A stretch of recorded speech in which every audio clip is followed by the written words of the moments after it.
Where are you at with Cash at this point? Because like I know you're not super stoked, you're not happy, and can you find a Yankees fan who is happy in this scenario? Mm-mm. But I think it's been a while since I've dipped my toe in the water with you. Like, where are you at with Cashman now?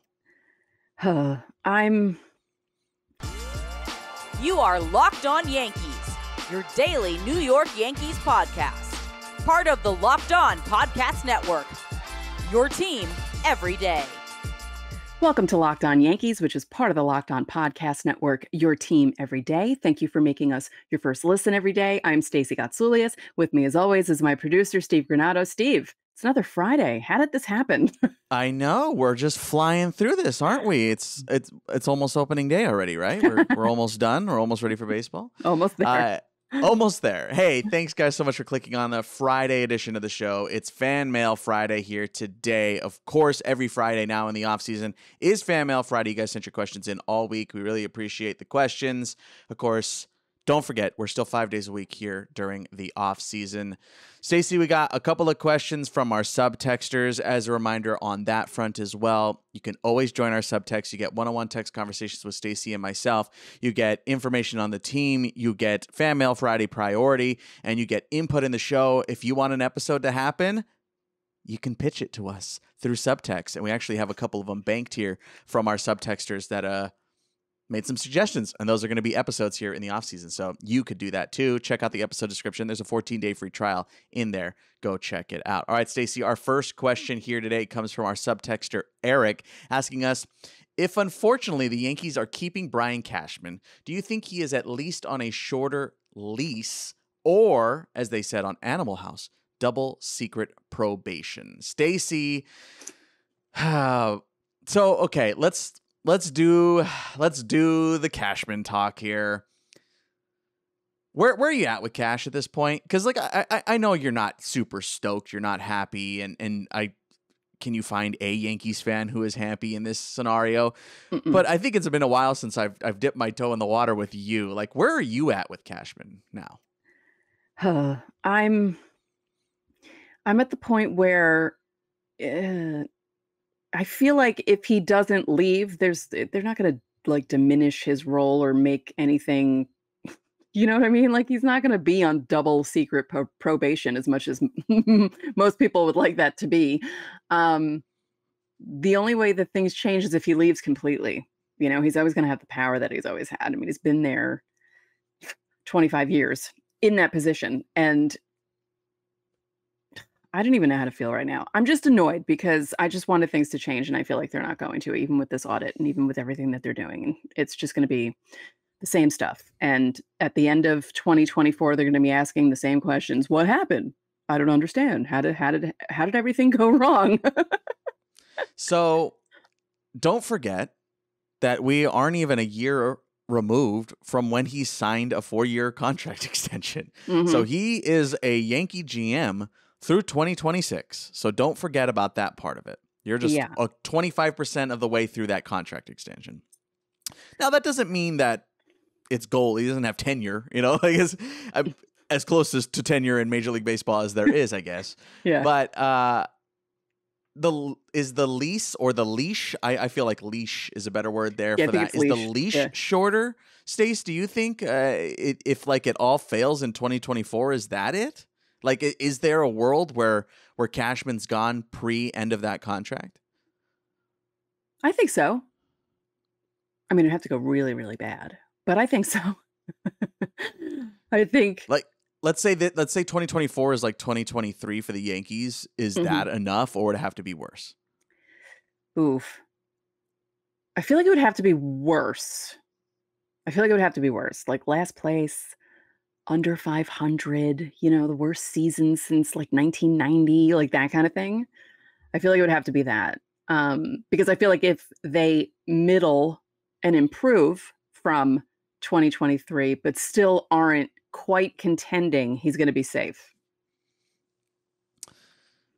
Yeah, I mean, I think some point push will come to shove with him.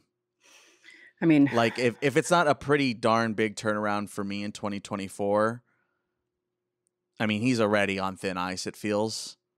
Does at it? least For me, it feels that way. I don't. Maybe I'm a little too pie in the sky, but I mean, the does Yankees it feel just like it can't more keep from losing. but does it feel like it more from a fan standpoint? Because I Well, of don't course, the see, fans are. Yeah, of course, but I the don't see fans are. anything from Hal to make it seem like anything. I feel like everything that he there's going to be small changes. I feel like Cashman's going to be fine. It's going to be other people that the Sure, changes are going to be I happening think to. externally, sure. I mean, at some point, again, like there's no way he's not thinking about it. Like there's no way the thought hasn't crossed his mind. There's just no way. That's not how any human reacts.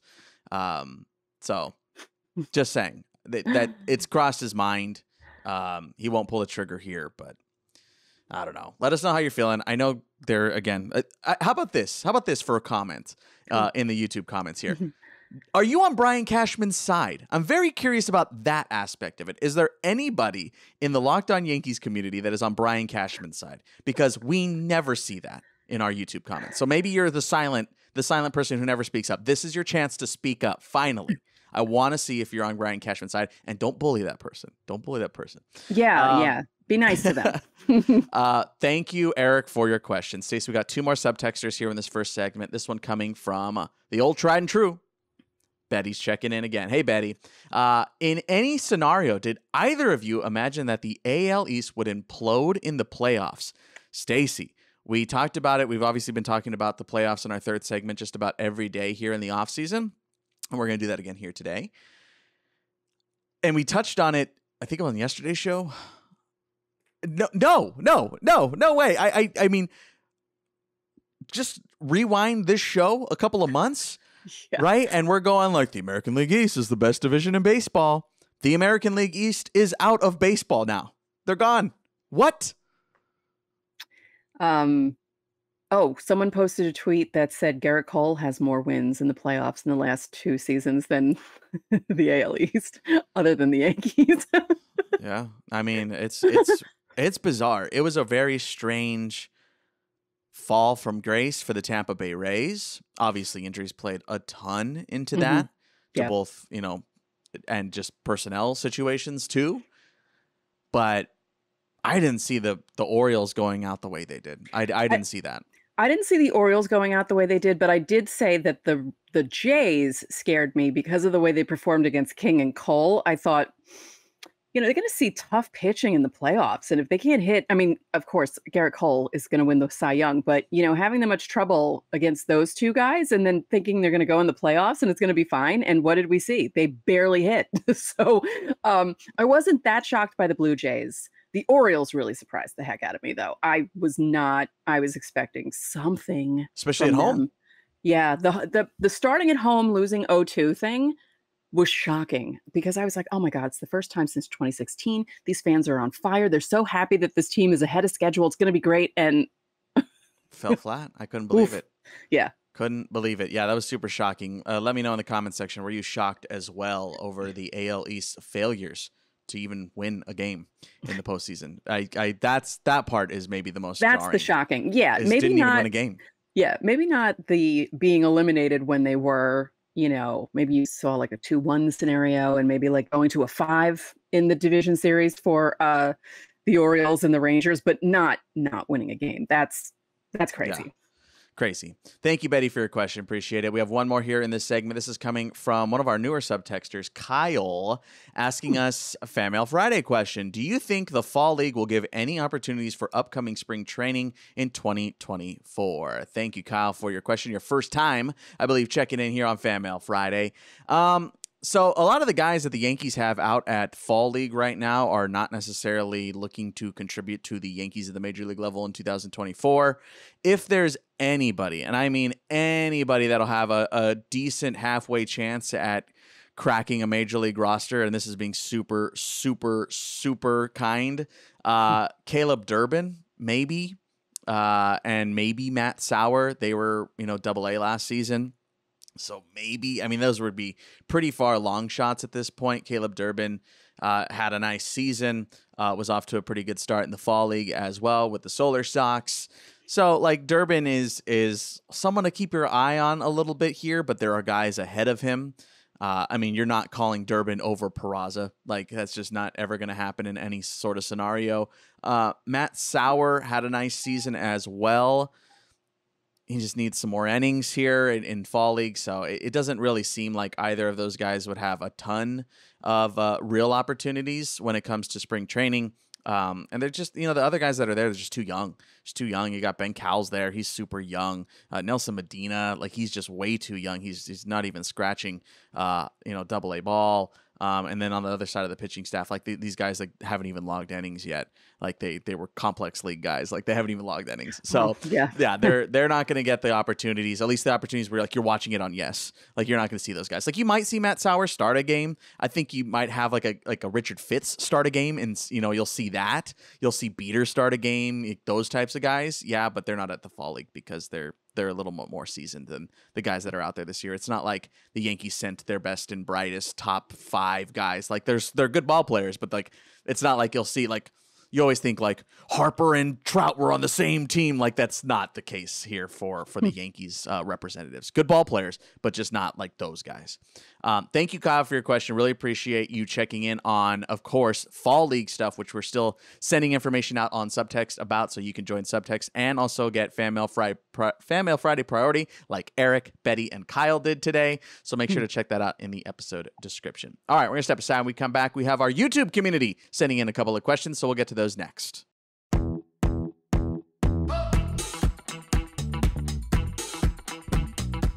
The MLB playoffs are underway, which means now is your chance to get 100 times your cash on daily fantasy baseball. Baseball has never been more exciting than it is now, with the surging Rangers, who made it into the ALCS, and the Phillies also. Again, will they make the NLCS? We'll find out. Pick more or less on stats for the big stars like home runs, hits, strikeouts, and more for up to a 100-time payout on Sleeper. Get your picks right, and you could win big. I'm Staceface826 over there if you want to connect with me. And just because your personal fantasy baseball team didn't go anywhere doesn't mean you have to miss out on winning this season. Use promo code LOCKEDON and you'll get up to a $100 match on your first deposit. Terms and conditions apply, and you can see Sleeper's terms of use for details.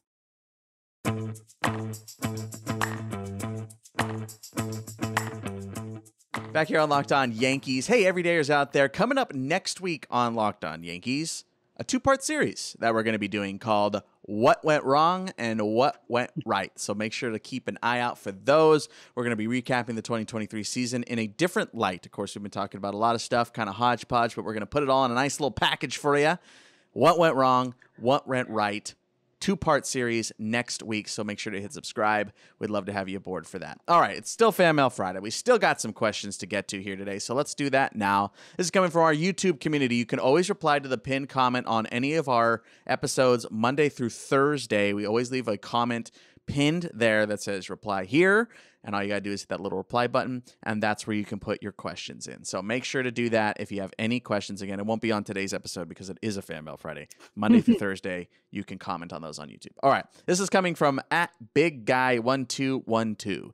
Do you think the Yankees will make any big moves this offseason, and who is the top 5 players you think will sign? Stace, let's take that first part of it, and that's kind of a philosophy question here. Where are you at with this? Do you think the Yankees, I know you kind of like the small changes thing, but do you think as far as the free agent front or trade front or anything like that, do you see the Yankees making any big moves like that? I think so. And I think the answer, or what we'll see, is because of Carlos Rodon. I feel like they're going to have to go after a pitcher because, you might see maybe an attempt at Blake Snell, maybe, because that between the injuries and just not pitching well, the Yankees may see like another Carl Pavano situation or something like that. Although Pavano's, I don't think his contract was as long as Rodon's, but it's looking really similar right now. And I feel like if they're going after anyone, I think it would be a pitcher. Yeah, it feels that way. If obviously they have the offensive holes that we've detailed out a trillion times, and everyone has. We all know that. You guys don't Yeah. have to tell me that. But yeah, it does feel like another starter. I mean, you're always going to want to get another starter. The way the starting rotation fell apart in 2023, I mean, is a case study. Like, it's just like you're looking at it on paper and going like, wow, this could be really big.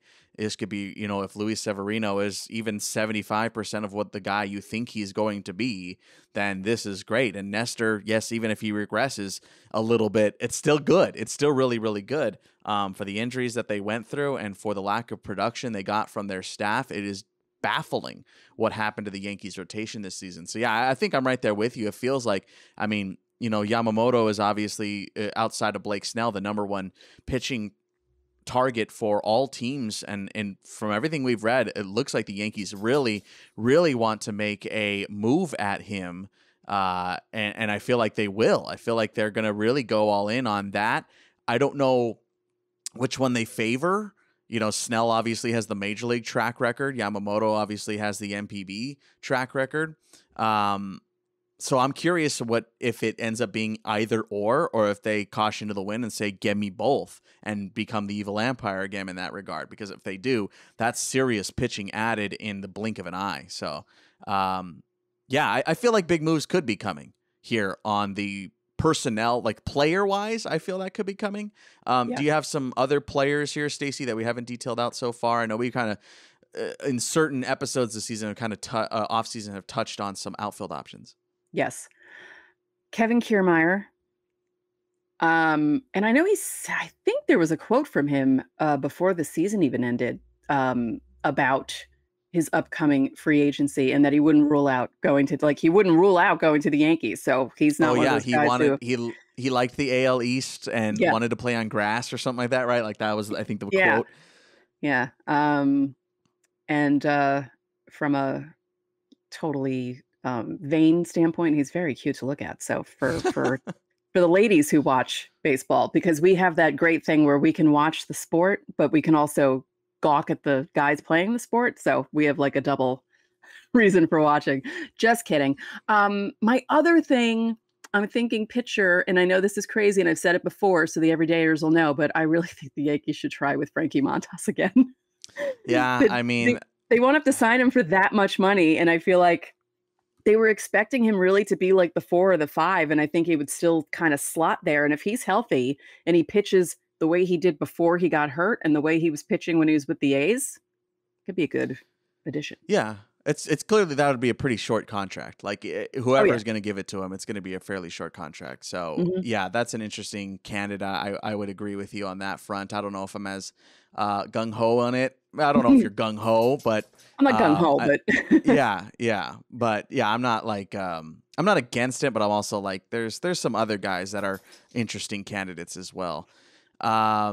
Other guys, I mean, you mentioned Kiermaier is definitely one. I wouldn't be too surprised to see if the Yankees made a move at Jock Peterson to just kind of help shore up the outfield as well. Another left-handed bat.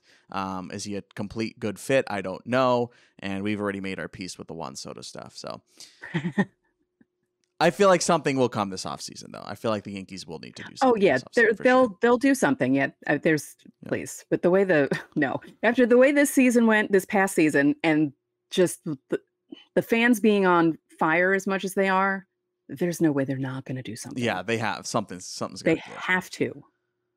Thank you, Big Guy 1212, for your question. We have one more here. This is coming from Guardian Effie. I'm sorry if I can't really tell what that says, but hey, thanks for your question. This one's coming on our Giancarlo Stanton episode a couple of days ago, asking about Stanton. Is there a world where we Bami Bonilla him? Basically, skin the contract out, so we're paying him until he's 70, but only paying a small amount per year to retire. I just put this one in here because I thought it was just interesting because, like, I don't know if anyone's ever considered that. Like, everything's just like, DFA him, trade him. Yeah. Launch him into the sun. Like, that's what I always see when it comes to Stanton. So, like, this is all just like, I mean, I don't know. I don't know. Can you, like, here's maybe a dumb question, Stacey. Can you renegotiate contracts in baseball? I don't think never really seen that, right? Yeah, no, I don't think you can do that. I think all of the deferred stuff is something that's done in the original contract because, people always joke. I mean, the Bobby Bonilla Day thing has been going on for years and it will be going on for more years because it's going on until the 2030s. But I believe someone put something up that the Nationals actually have more deferred contracts than the Mets do. There are a bunch of guys that they're going to be paying well into the 2030s, but no one ever mentions that because it's the Mets and it's Bobby Bonilla. So he's the one that's famous for It's it. But I don't think they can change it that way. By the way, there is a very funny GIF, however you call it, of Bobby Bonilla in a shower, like just his head, but the money raining on him like he's Scrooge McDuck.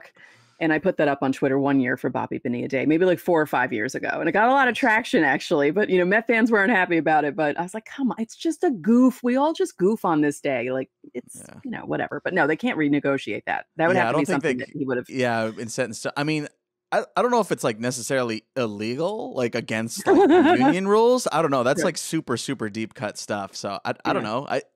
Interesting. Regardless, I thought it was an interesting question. An interesting idea. It's an interesting idea. Yeah. Hey, maybe we could do this instead. Yeah, because I mean, like contracts get renegotiated all the time. Right. I mean, I like just outside of baseball, like you can renegotiate contracts just in the world. Right. But not in I've never seen it in baseball to my knowledge. Like it's just it would be interesting if he was the first one. Yeah. He's not gonna do that. No. That's not gonna happen. I don't think he's gonna do that. He's like, dude, I got my guaranteed money. That's why you signed it. Nope. Yeah. Sorry, bro. I'm getting that cash, and I'm getting it now. I'm not waiting until I'm 65 years old. But thank you again for your question. I thought it was super, super interesting. All right, we're gonna take one more step aside. When we come back, playoff talk. Dodgers, Phillies, Braves, the whole thing. It's starting to talk LCS as well. That's coming up next.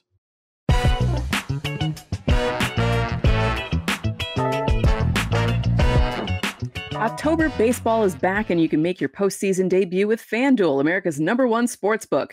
Join FanDuel today, and you'll get started with $200 in bonus bets guaranteed when you place your first $5 bet. Just visit FanDuel.com/lockedon to create your new account. Then you can get in on the action from the first pitch until the final out. Bet on everything from strikeouts to home runs to who will win the game. And if you don't want to wait the whole game to get the W, predict what will happen in the next at-bat with quick bets. So head on over to FanDuel.com/lockedon right now. Step up to the plate this postseason with $200 in bonus bets guaranteed. Make every moment more with FanDuel, official sports betting partner of Major League Baseball.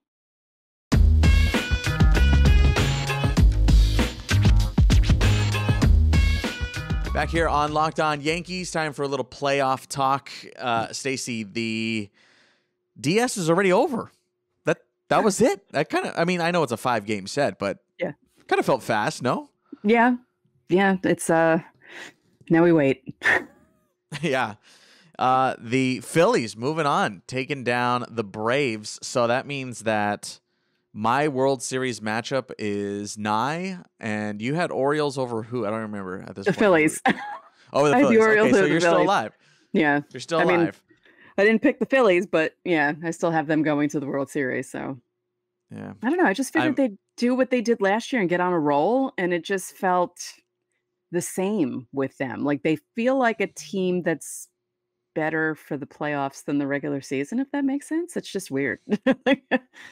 It's so crazy that they made the push without Rhys Hoskins all year.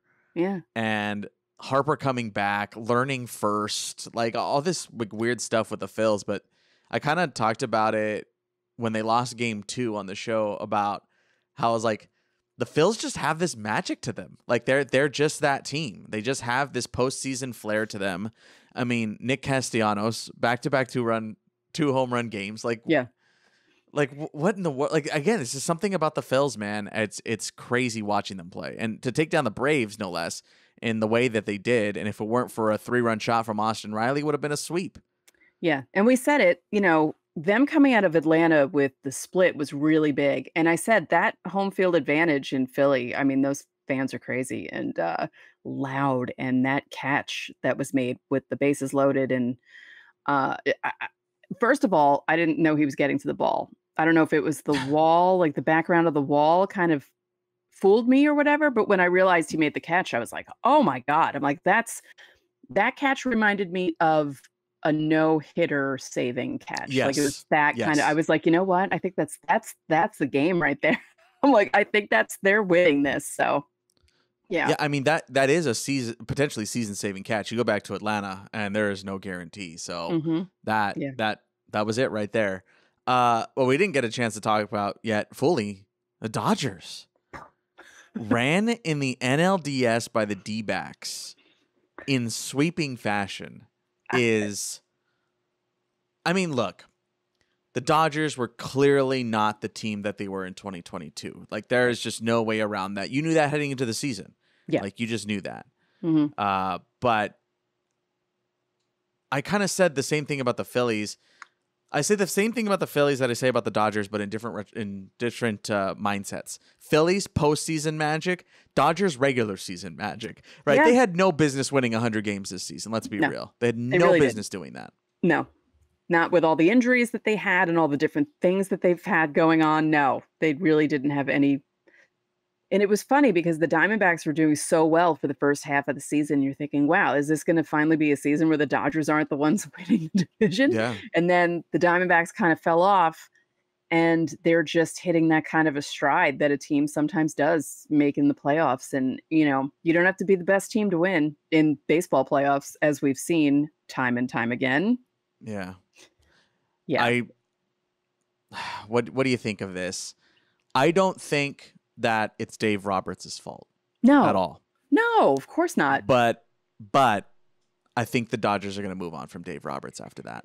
I think so too. Yeah, like I think there's got to be a scapegoat. There's also the whole 2 years in a row ran in the NLDS by your division rival. It's tough. It's again, I don't think it's his fault. No. The team just didn't hit. Mookie and Freddie went, one for a combined 21 or whatever it was, and the one hit was an infield single. Mookie went 0 for. Yeah. Yes. But it might be time. And I think Acuna and Olsen. Wait, who was it? It was a couple. It was those two and the guys from the Braves. Like, how can this possibly happen? It's like, it's the playoffs. Like, this happens. You know, in 2006, everyone talked about how crazy the Yankees lineup was. And I mean, it really was when you look at who it was. And on then, paper, yeah. You know, division series bump again, because that's all the post-dynasty Yankees did was get run out in the division series. And, you know, like even 2002, they won like 102 games or something when the Angels bounced them out. And people were like, how did this happen? It's the playoffs. Like, any team can have a bad 3 games. Throughout the regular season, you see that. So, you know, the best team in baseball never wins all 162. So it's not surprising when the best team gets bounced out, because you can have a bad week at the worst time of the year to do it. And that's what the playoffs. Yeah. And that's what happened to the Dodgers 2 years in a row. Yep. So it's Phil's, D-backs, NLCS, Rangers, Astros, and ALCS. I think these are pretty good matchups, man. I'm excited for whoever comes out of the National League. I'll leave it at that. I'm leaning on the National League this year. I'm having fun with Phil's D-backs. Those atmospheres are exciting. Chase Field and the bank, like it's cool, man. I'm really all in. You know how I always pick a team. I think I'm gonna be watching every Phillies game now moving forward. Like I think that's just the team. For all the talk about the AL East, it's the AL West that's in the ALCS. Let us know your pick in the comment section here on YouTube. Phil's, D-backs, Rangers, Astros, who you got in your World Series matchup, and who is your winner. We want to hear. Of course, don't forget, coming up next week, what went wrong and what went right for the 2023 New York Yankees. And of course, all 5 days still here on Locked On Yankees. So make sure to hang out with us, hit subscribe. We really appreciate you checking out the show. And that's going to do it for another week of Locked On Yankees. I'm Steve Granado. And I'm Stacey Gotsoulias. We will see you on Monday.